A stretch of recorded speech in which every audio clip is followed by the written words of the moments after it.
goes.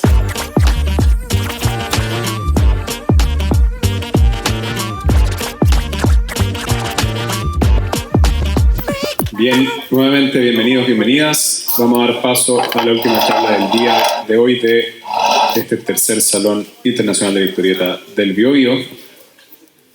Y esta charla está titulada London After Midnight, el rescate de un fantasma. Y para hablar sobre esta película y posteriormente historieta, vamos a estar conversando junto a Gonzalo Llanedel, guionista de obras como El Viudo, Nook, Señores de la 68, el mismo London After Midnight, Las aventuras de Philippa Knox, entre otros, y además también escritor de libros de ensayo relacionados al mundo de la historieta. Bienvenido, Gonzalo. Muchas gracias. Entonces, para empezar de lleno, cuéntanos un poco qué es esto de London After Midnight.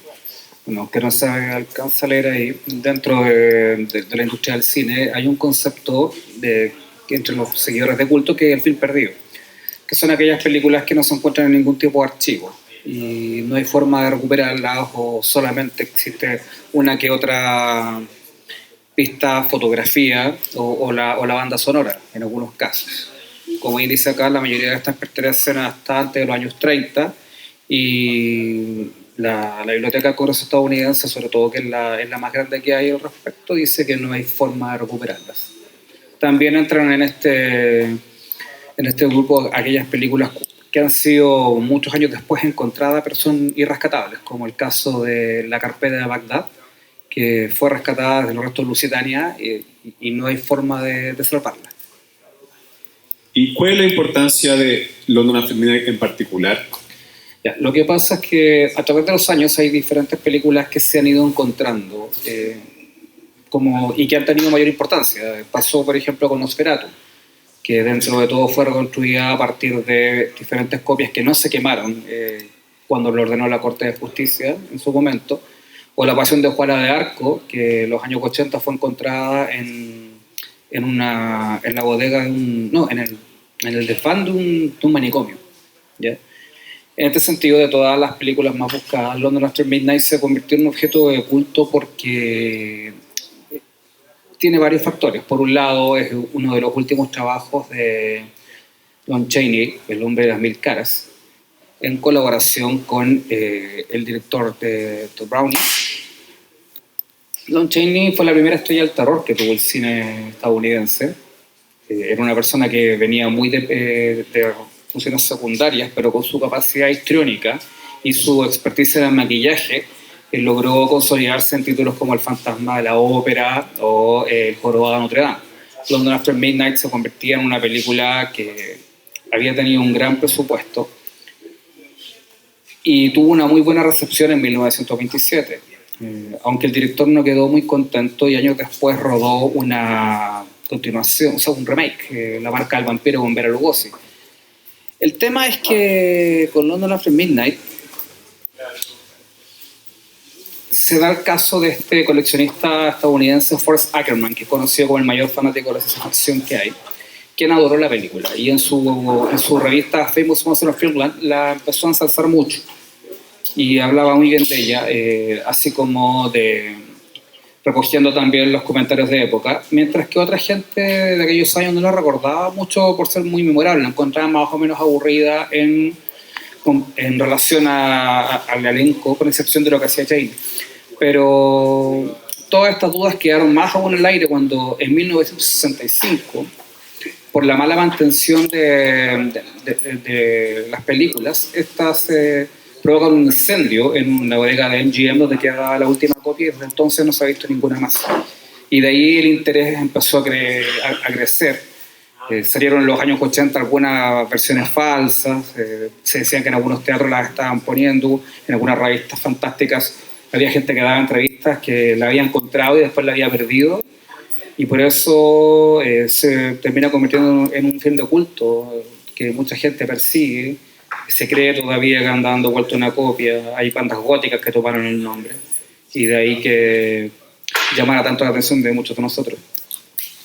Y en tu caso personal, ¿en qué momento o de qué manera llega a tu radar esta película? Bueno, cuando yo era chico, en realidad, varias de estas películas todavía no habían aparecido, ni El Caserón de las Sombras, ni Nosferatu, y me parecía muy interesante la labor que hacía Chaney. A mí también me gustaba mucho el rock gótico, entonces también conocía el concepto de London After Midnight por ahí.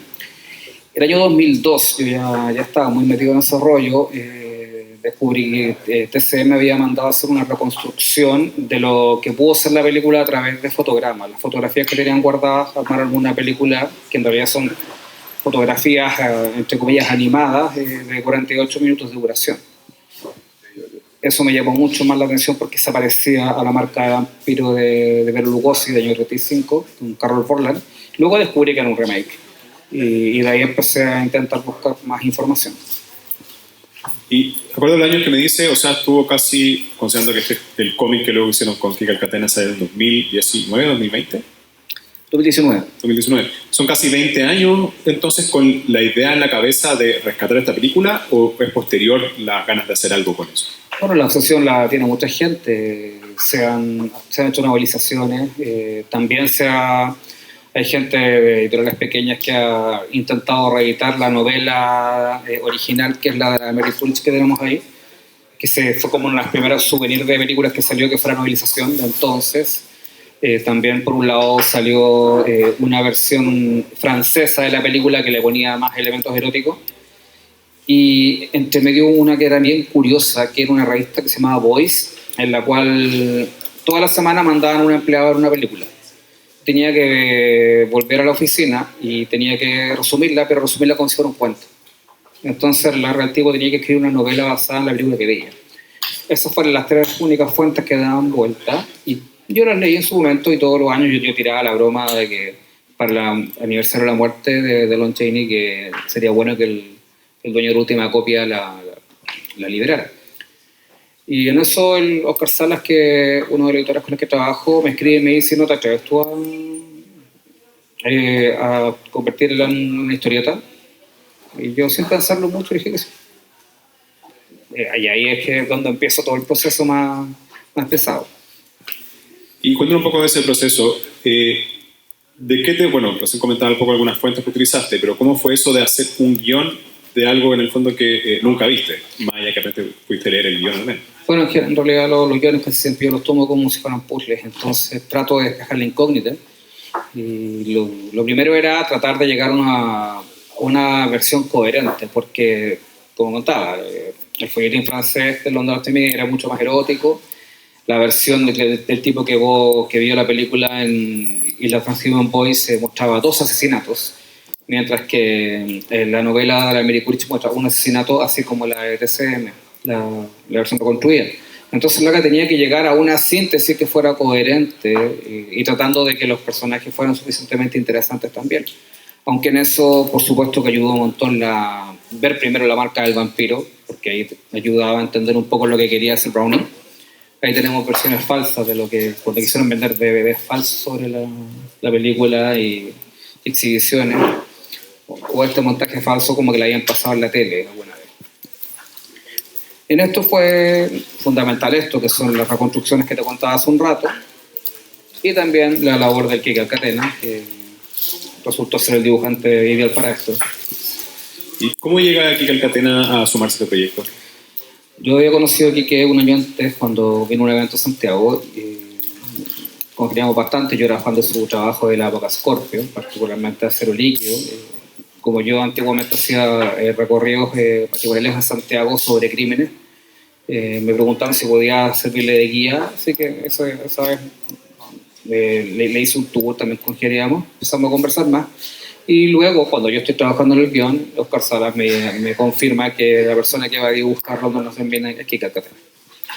Así que conversamos, y él lo único que me pidió fue esto: tener un poco más de libertad expresiva a la hora de dibujar las escenas, porque dentro de todo, hacer una película en 1927, previa a Orson Welles, y donde todavía no había mucha influencia europea en el cine, es bastante estática la acción en esa época. No hay muchos planos, el sentido del drama no era muy potente, y eso llevaba a que casi todo dependiera de Lon Chaney. Entonces ahí el Quique se la juega con el guión, intentando hacer algo más espectacular y bien detallado. Y en ese mismo sentido, ¿cuáles son los principales desafíos de realizar esta? Y de hecho, otra pregunta es, ¿cómo le llama? ¿Es una adaptación? ¿Es una reversión? Para mí es una reconstrucción. Porque dentro de todo no hay una forma de adaptarla tal como fue, ya que incluso las fuentes son contradictorias. Cuando en los años 70 y en los años 80 se hacían adaptaciones oficiales de alguna película en historieta, una muchas veces la leía y se encontraba con que había cambios que no tenían relación con lo que uno veía en el cine. Por ejemplo, la versión de Conan el Bárbaro en la historieta tiene un final distinto que el de la película. Acá en Saturn Saúl muere en la batalla de los montículos, no viene en la parte final. Y es porque en esa época a los dibujantes les pasaban el guión preliminar, no definitivo, por eso se veían algunos cambios. En este caso no hay guión. Entonces, el primer desafío es construir una historia de la nada, porque, insisto, todas las versiones son contradictorias. Y luego de eso tratar de hacerlo interesante también, porque hay que admitirlo, una vez que uno lee toda la historia se da cuenta que sería mejor que no se redescubriera London After Midnight. No es una gran película como cine, y de hecho es más bien una película de misterio, los Scooby-Doo, que una película de terror. Pero el peso está en la interpretación de Lon Chaney. ¿Y tú, o sea, sentiste en algún momento que... Reformulo la pregunta en realidad. ¿Crees que es un cómic necesario? Para los fanáticos de la historieta quizás no, pero para los fanáticos del cine y del terror sí, que han sido lejos los más interesados en leerlo. Y para qué decir en Argentina los fanáticos de Kika Catena, que para ellos más que necesario. ¿Y para ti? ¿Tú lo sentías como una necesidad personal de repente crear algo con London After Midnight? ¿Simplemente ha sido la oportunidad? No, dentro de todo era la oportunidad de desentrañar un misterio del cine de terror. Y eso tiene una gracia tremenda. En su momento también hablamos con Quique la posibilidad de hacer una adaptación de historieta de Aelita, La Reina de Marte, o El Caserón de la Sombra, Haxen, que es lejos mi película de terror favorita de la época. Y tiene que ver también, claro, con el afán de traer de vuelta algo que la gente habla mucho, pero que realmente no conoce. La gran gracia de muchas cosas que nosotros en la historia tenemos se basa justamente en que en realidad la gente no las conoce. Solamente hay una referencia muy genérica. En el caso de London After Midnight, los fanáticos de ciencia ficción inevitablemente llegan a leer Famous Monster of Dreamland y ahí Ackerman la llenaba de elogios, mientras que los críticos decían que no era para tanto. Entonces vamos a ver qué tanto es. Por los fotogramas se nota que Lon Chaney hizo uno de sus mejores trabajos y que la película dentro de todo para la época fue muy interesante. La gente encontraba grotesco su interpretación, lo cual era el shock que buscaban en aquellos años. Le fue bastante bien en taquilla. Y de hecho tampoco Browning nunca dijo públicamente por qué hizo el remake. Y de hecho en el remake Bela Lugosi interpreta el papel de vampiro, pero no el de investigador. La gracia que tiene London After Midnight es que Lon Chaney toma dos papeles también ahí. El del investigador y el del vampiro. Es interesante en el cómic que se muestra justamente esta un poco de dicotomía, ¿verdad? En que por un lado una de las 10 películas más exitosas en recaudación del año que salió, el 27, y además incluyen estos comentarios poco auspiciosos, digamos, desde la crítica. ¿Por qué agregar eso al cómic en sí? ¿Perdón? ¿Por qué en el fondo agregar, como evidenciar esta dicotomía entre el éxito de recaudación y al mismo tiempo no sé, criticada, pero poco bien recibida que fue? Porque a la larga las cosas son lo que son, por muy aparentemente vaga que parezca mi respuesta. Cuando nosotros con Oscar después escribimos el libro Protocultura sobre Robotech, la primera frase que yo pongo es que Robotech a nivel económico no es importante. No es una de las animaciones más recordadas en Estados Unidos, que es donde importa. Los números no mienten, allá fue Voltron. Pero a nosotros nos importa Robotech. Y eso es lo que debe pesar. A lo largo de London After Midnight, mucha gente, no importa lo extraordinaria que sea, se va a llevar una decepción. Porque de todas maneras la ilusión de muchas veces es bastante más alentadora. Es como, no sé, esa persona que uno le llama la atención y se pasa rollo respecto a qué hubiera pasado si finalmente se hubiera dado algo. Con London After Midnight pasa también así. Mucha gente cree que es una grandiosa película porque se ha hablado mucho de ella y en realidad es un buen trabajo, Lon Chaney. Pero si la aprecian, en este caso también por el trabajo de Quique Alcatena en las viñetas, siempre va a haber una ganancia. Por lo general en las adaptaciones, reversiones, reconstrucciones, en este caso como tú dices, bueno, hay estas opciones, pero una opción es que sea simplemente una réplica en un medio distinto y hay algunas adaptaciones, reconstrucciones que aportan algo más, que resignifican la obra, que le dan un caché. ¿Qué crees tú que es el cómic que realizaron Quique Alcatena en función de la película en sí? La idea es tratar de traer este fantasma y revelar su historia. Para mí la mejor adaptación a historieta que yo he leído de una película es Outland de Steranko, también conocida como Atmósfera Cero, que en el espacio viene a ser un remake de la obra señalada, pero en las páginas de Steranko proyecta gráficamente una obra totalmente distinta, donde la historia pasa a un segundo plano, por la espectacularidad gráfica que tiene. En el caso de London After Midnight es un documento que trae de vuelta una película de las que muchos hablan, pero nadie vio a esta altura de haberla visto. Y se puede ahora tratar de por lo menos explicar de qué es lo que iba, qué es lo que era este clásico de culto, de qué se trata esta película, la más buscada dentro de la historia del cine hoy, más allá de que sea una cinta de terror. El testamento también de Lon Chaney, dentro de todo, que con 47 años se fue antes de tiempo.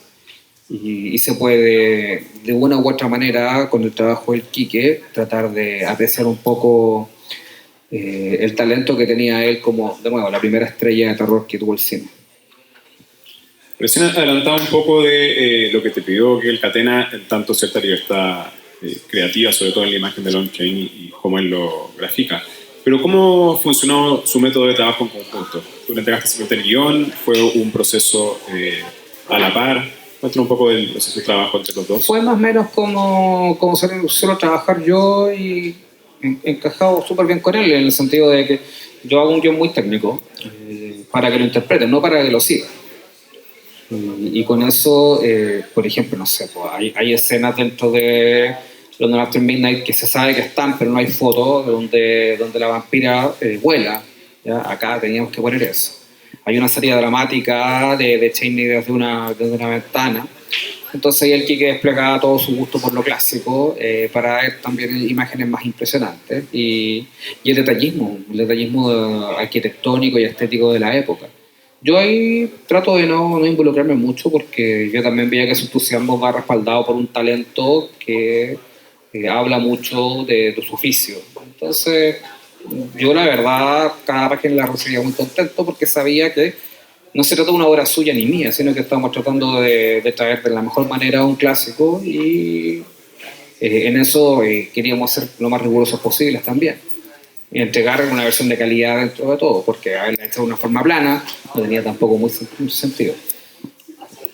¿Y qué te parece el recorrido que ha realizado la historieta? Porque tengo entendido que ha salido fuera de Chile también, si no me equivoco llegó a Italia incluso. ¿Cuál es la expectativa y cómo se ha ido desarrollando también? Si se ha superado, si es lo que se esperaba. A mí me llamó, mira, yo sabía que en Argentina les iba a interesar mucho, está el reportaje que se hizo en Cineficción, básicamente porque ya se han encontrado varias películas, los últimos trozos que faltaban de Metrópolis de Fritz Lang fueron encontrados en Buenos Aires. Siempre estaba el mito que London los termina y está en Buenos Aires también. Y a eso se suma la devoción del historiador argentino por el trabajo de Alcatena, a quien aprecio muchísimo. Entonces yo sabía que iría bien allá. El interés por Italia, bueno, Alcatena es muy efectivo en Italia, pero no me esperaba ver esa publicación en Lancho Story. Y finalmente hace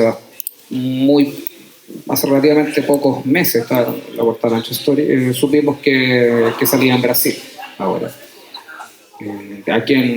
Lo cual tampoco yo me esperaba mucho y me gusta bastante saber que está cruzando este trabajo y que está interesando. Hemos recibido cartas de México, Samuel de México, de España, Inglaterra, pidiendo de repente la posibilidad de que les mandemos copias. La gente que se mueve en este mundo quiere saber de lo que iba a London. Sí, es interesante además que aparece en la portada, o sea, tengo entendido que La Italiana es una revista de cómics, por lo que aparece ahí, ¿no? Que hay otras obras también. Claro, es como una CIMOC. Claro, pero justamente es la portada la que se lleva el protagonismo, en este caso London After Midnight. fue bastante elogioso porque la True Story solamente ponen portada las historias a color que trae. Las historias blanco y negro no las ponen en portadas, pero hay que hacer la excepción.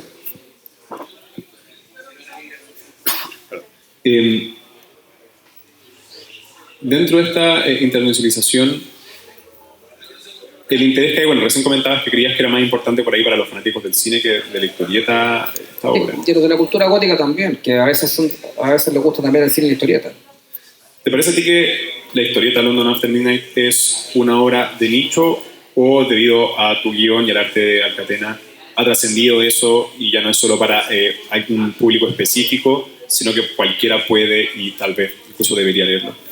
Yo creo que en realidad es un muy buen despliegue artístico que llega Alcatena. De hecho, ya se anunció que para el año que viene un descendiente de Lon Chaney va a sacar London After Midnight en historieta con un guión suyo y un dibujo que yo ya vi al adelanto y hay que decirlo, no está al nivel de Quique. Y en mi caso yo traté de hacer una obra lo más fiel posible a una historia coherente, más allá de un ejercicio artístico. Por tanto, la gente que la ha leído ha quedado muy contenta. Le parece que es un trozo recuperado dentro de todo de los mitos modernos. Y por lo mismo, yo no veo un ejercicio de ego, pero creo que vale harto la pena leerlo por eso. Es bastante también entretenido ver cómo la historieta supera el cine en este caso, ya que gracias a la mayor cantidad de enfoques que puede lograr Quique en un papel, supera a lo que podía hacer en las limitaciones de la época Browning. Y respecto a tu relación con Quique Alcatena, luego de London After Midnight colaboraron en otras publicaciones como La aventura de Philippa Knox. Cuéntanos un poco de eso. ¿Fue a raíz de London After Midnight que el proceso de trabajo se dio, no sé, naturalmente, qué sé yo, congeniaron bien y empezaron a crear otras cosas? ¿Cómo se dio eso? La verdad es que estábamos hablando de la película Sky Captain and the World of Tomorrow y de todos los referentes Diesel Punk y Dico Punk que tenían. Hablábamos de los robots de Superman y él se entusiasma y me mostró 2 páginas que tenía guardadas de un proyecto que nunca desarrolló. En esa época le estaba colaborando para Heavy Metal y le dije que por qué no hacía 6 páginas más y lo vendía a Heavy Metal. Me dijo que no estaba interesado y ahí él me ofrece, porque no somos algo con eso. Y ahí es donde yo creo el universo de Philippa Knox, se quedó bien encantado, agregamos mucho material de lo que él quería. El mismo hecho de que los países todos sean países inventados y no sean los que nosotros conocemos, metió muchos guiños, yo también metí muchos guiños y así se fue construyendo. En función de la hora, te invito en el fondo a hacer un llamado de, que lo hemos dicho un poco, ¿no? Pero, ¿por qué leer London After Midnight? Porque más allá de rescatar una figura de culto en ella, también tienes un trabajo de 3 monstruos enormes, que son Browning, Lon Chaney y Quique Alcatena. Entonces, tú los juntas a los 3 y tienes una historieta de terror muy sólida que vale mucho la pena, sobre todo también por el aporte de la edición de Bohica. Bien, ya que ya son más de las 6:30, entonces damos por finalizada esta conversación junto a Gonzalo. Muchas gracias, Gonzalo. No, gracias a ustedes.